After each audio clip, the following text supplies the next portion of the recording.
تو حقیقہ کیا جاتا ہے. تو حقیقہ کیا ہے؟ خوشی کا اظہار ہے. شادی ہوتی ہے، نکاح ہوتا ہے تو ولیمہ ہوتا ہے. ولیمہ کیا ہے؟ خوشی کا اظہار ہے. تو کیا ہے؟ یہ بھی خوشی کا اظہار ہے. آقا کریم صلی اللہ کی نعمت کی صورت میں نعمت اللہ نے عطا کی. جیسے میں نے آپ کو بتایا کہ اگر نبی صلی اللہ علیہ وسلم دنیا میں تشریف نہ لاتے تو کچھ نہ ہوتا، رب اپنی ربوبیت ہی ظاہر نہ کرتا. پھر فرمایا کہ میں آسمانوں کو نہ بناتا ہے محبوب اگر میں تمہیں تخلیق نہ کرتا. تو جن کی تخلیق سے ہمیں سب کچھ ملا تو کیا ہوا؟ ان کی آمد پر بھی خوشیاں کرنا جائز ہے، مستحب ہے، کوئی اس سے منع نہیں کرتا، اور اللہ اس پر اجر عظیم عطا کرتا ہے. اس کا آگے جواب آتا ہے.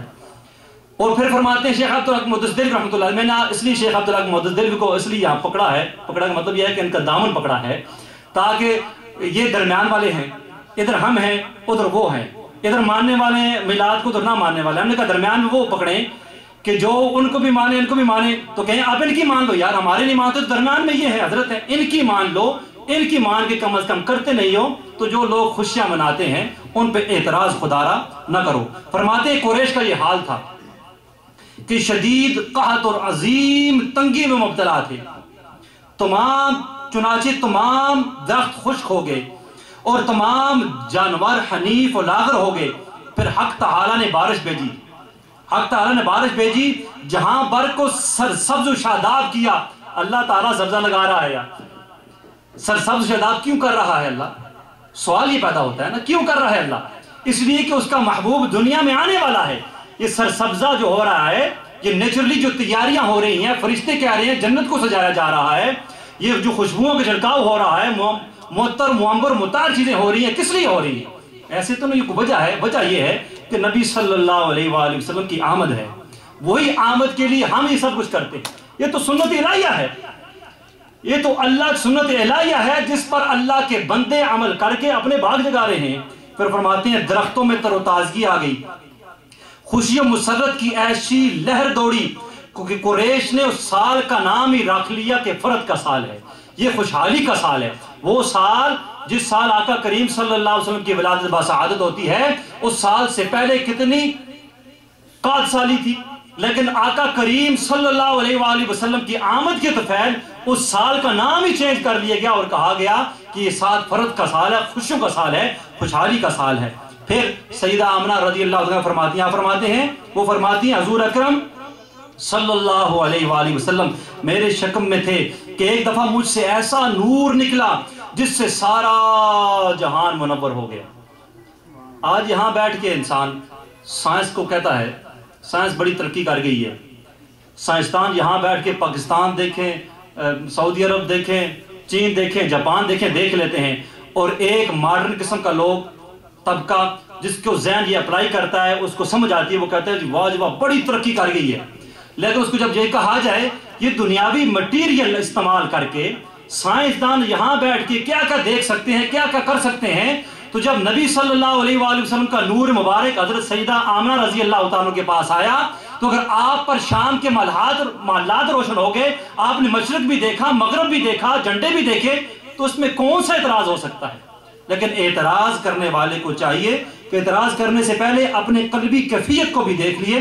پھر وہ فرماتی ہیں کہ میں نے بصرے کے محلات دیکھ لیے، بصرے کے محلات دیکھ لیے. بصرہ شام کی جانب ایک شہر کا نام ہے. اسی قسم کا ایک واقعہ ولادت شریف کے وقت بھی منقول ہے. سیدہ آمنہ کے بطن اقدس سے حضور اکرم صلی اللہ علیہ وسلم کے سوا اور کوئی فرزند تولد نہ ہوا.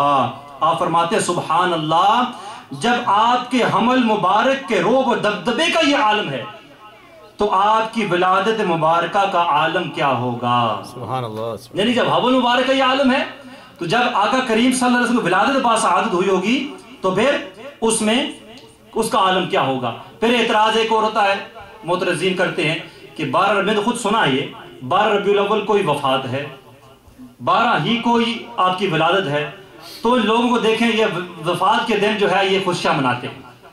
حالانکہ 12 کو وہ کہتے ہیں کہ 12 کو وصال ہے، وہ کہتے ہیں 12 کو وصال ہے اور 9 کو ولادت ہے، 4 کو ولادت ہے، 2 کو ولادت ہے، 3 کو ولادت ہے اور 12 کو وصال ہے. ان کو دیکھو یہ بریلوی جو ہیں یہ 12 کو جس دن وصال ہے اس دن خوشیاں منا رہے ہوتے ہیں.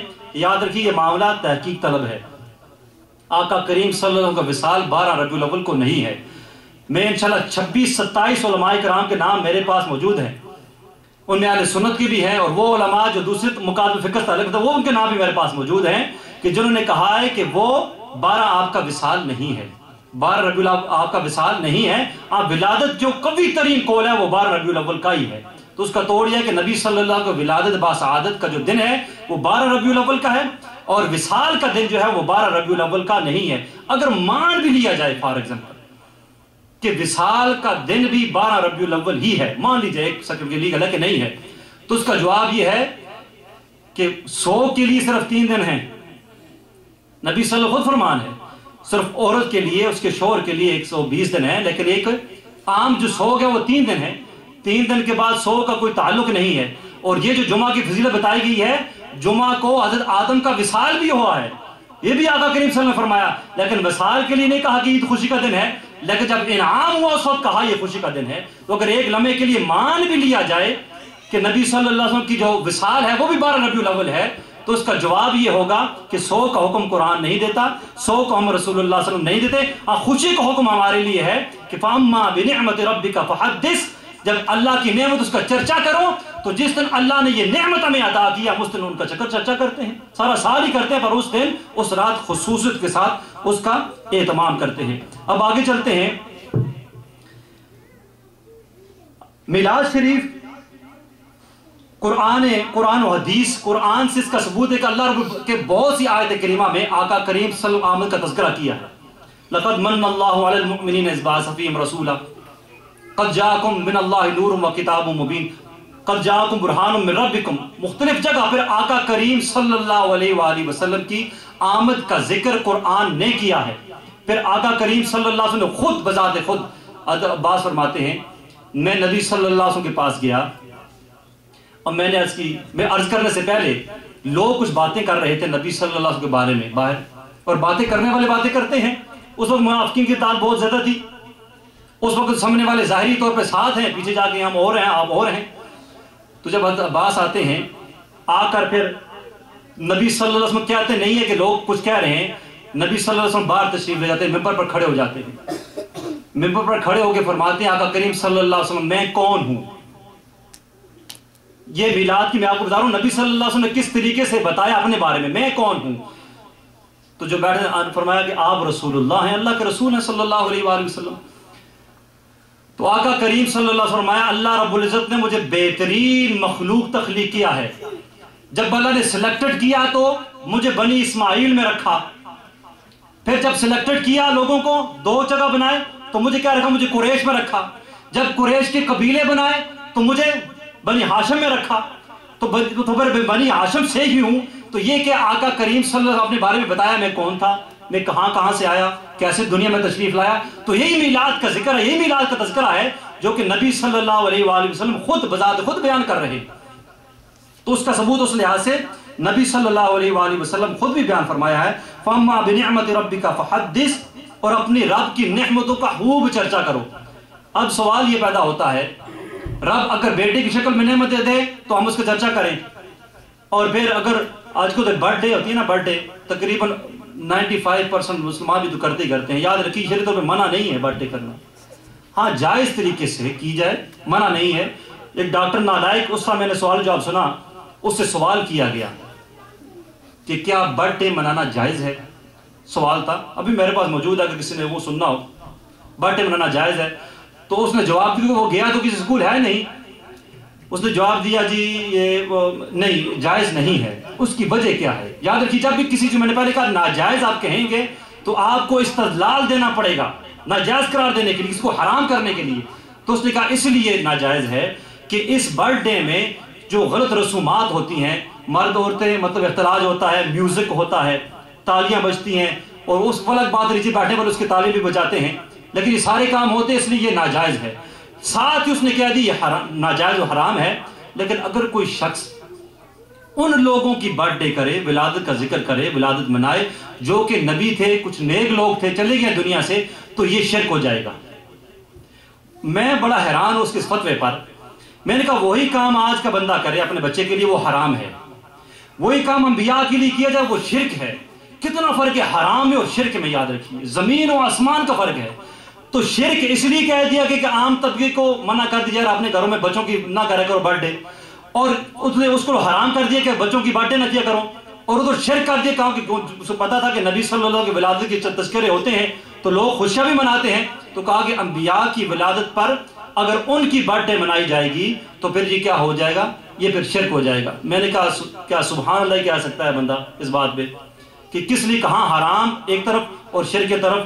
ہونا تو یہی چاہیے تھا فتوی کے لحاظ سے کہ ایک عمل اگر انبیاء کے لیے ناجائز ہے تو وہ ہمارے لیے بھی ناجائز ہے۔ یاد رکھیے ایسا کام نہیں ہوتا کہ ایک کام انبیاء کے لیے جائز ہو اور ہمارے لیے ناجائز ہو جائے، اور انبیاء کے لیے ناجائز ہو ہمارے لیے جائز ہو جائے، وہ ادھر شرک کے لیے ادھر کے لیے حرام نہیں، ایسا ہرگز نہیں ہے۔ برتھ ڈے منانی چاہیے لیکن اس کا طریقہ جو ہے اس کو شرعی لحاظ سے ہمیں اس کو اپنانا چاہیے۔ آگے چلتے ہیں، اللہ رب قرآن فرمایا قد جاءکم رسول، یعنی کہ آقا کریم صلی اللہ علیہ وسلم آمد کی خوشخبری بھی سنائی ہے۔ پھر فرماتے ہیں آگے، مدارج النبوہ کا حوالہ یہ ہے کہ عیسیٰ علیہ السلام نے آقا کریم صلی اللہ علیہ وسلم کا میلاد کیسے بیان کیا، اور عیسیٰ علیہ السلام سے پہلے اللہ رب العزت نے روز میثاق جب تمام لوگوں کو، پہلے تو تمام لوگوں کو ارواح تھے، میں بھی تھا آپ بھی تھے، لیکن ہم کو یاد نہیں ہے وہ بات، عام میں سے کسی کو یاد نہیں کہ اللہ نے سوال کیا کہ میں تمہارا رب ہوں کہ نہیں، کیا میں تمہارا رب ہوں؟ آپ کو بھی نہیں یاد، مجھے بھی نہیں یاد۔ پیر میرے رشتہ فرماتے ہیں مجھے یاد ہے، حضور غوث پاک فرماتے ہیں مجھے یاد ہے، حضور غوث پاک اپنے کسی فرماتے ہیں میں دیکھ رہا تھا کہ سب سے پہلے بلا کہنے والے کون تھے؟ نبی صلی اللہ علیہ وسلم تھے۔ حضور غوث پاک اب فرماتے ہیں کہ مجھے اس وقت بھی یاد ہے میرے کو، تو پیر میرے لیے کیا فرماتے ہیں کن فیکون تے کل دی گل ہے، اساں کدوں تو پیچھے دی پریت لگائیے، یعنی کن فیکون کی بات ہے، جب ارواح کا جلسہ تھا اس جلسے میں کیا کچھ ہوا وہ بھی ہمیں یاد ہے۔ یہ حضور غوث پاک بھی بیان فرما رہے ہیں، آپ کو مجھے نہیں یاد، اس لیے کہ ہماری روحیں جو ہیں ان نفوس میں آ کر کیا ہوا، غلط جگہ تو نہیں ہے، یہاں تو ٹھیک تھی پر اس کو ہم نے میل کچیلا کر دیا، اس کو صاف تزکیہ نہیں کیا، اس کا تصفیہ نہیں کیا۔ تو جب روح ایک امر ربی ہے، یاد رکھیے، ہمارے بطن میں آ کے ہمارے معاملات اور تھے، تو جدھر ہم جاتے رہے روح ہمارے ساتھ ساتھ وہ جنا اس میں دھول اور دبے آتے رہے، جس طرح دھول دبے آ جاتے ہیں شیشے میں، ہمیں کچھ نظر نہیں آتا، بھول جاتے ہیں، سمجھ نہیں آتی، اسی طریقے سے ہماری روح کا معاملہ بھی ایسا ہو گیا ہے۔ تو اس لیے تھا اس وقت بھی اللہ رب العزت نے ایک جلسہ منعقد کیا، مفہوم بیان کر رہا ہوں، تمام مخلوق اس میں تھی، انسان تھے، اللہ نے فرمایا، قرآن میں فرماتا ہے، حافظہ موجود ہے یہاں پر، قرآن میں اللہ رب العزت فرماتا ہے کیا میں تمہارا رب نہیں ہوں؟ سب نے اقرار کیا، آج جو نہیں مانتے انہوں نے بھی اقرار کیا اللہ تو ہمارا رب ہے، پر دنیا میں آ کے وہ بھول گئے۔ اسی طریقے سے وہ جلسہ برخاست ہوتا ہے، وَإِذْ أَخَذَ اللَّهُ مِيثَاقَ النَّبِيِّينَ، اس کے بعد انبیاء کا جلسہ ہوتا ہے، تمام انبیاء ہیں، اور اللہ رب نے فرمایا کہ جب اے انبیاء، گروہ انبیاء، جب میں اپنا نبی، اپنا محبوب تم میں بھیجوں، تم نے کیا کرنا ہے؟ تم نے ان پر ایمان لانا ہے، لِتُؤْمِنُنَّ بِهِ وَلَا تَنْصُرُنَّ بِهِ، تم نے ان پر ایمان لانا ہے اور ان کی مدد کرنی ہے۔ اور پھر فرمایا کیا تم اقرار کرتے ہو؟ تمام انبیاء نے کہا ہم اقرار کرتے ہیں، تو پھر یا کافی ہونا چاہیے تھا، لیکن اللہ نے کہا اب یاد رکھو میں بھی اس پہ شاہد ہو گیا ہوں، میں بھی اس پہ گواہ ہو گیا ہوں، یہ تمہارا جو اقرار ہے اس اقرار پر میں بھی گواہ ہوں، میں بھی شاہد ہوں۔ تو یہ کہنے کی ضرورت کیا تھی؟ انبیاء کو اکٹھا انبیاء کو اکٹھا کر کے یہ بات کرنے کی ضرورت کیا تھی کہ اس جلسے میں بھی اللہ رب العزت نے انبیاء کے سامنے یہ بات کر کے اپنے محبوب کی شان بتانی تھی، اور اسی کا ذکر اللہ نے قرآن پاک میں کر دیا، وہی سارے جلسے کا منظر۔ کاش میں حافظ ہوتا وہ سارا آپ کو پڑھ کے سناتا، پر دعا فرمائے اللہ رب العزت مجھ کو بھی حافظ بنا دے، آمین، ہم کو فیضان جو ہے قرآن کا عطا فرمائے۔ پھر آگے چلتے ہیں، آپ فرماتے ہیں مدارج النبوہ کے حوالے سے پھر کہ حضرت عیسیٰ علیہ السلام نے بھی کیا فرمایا تھا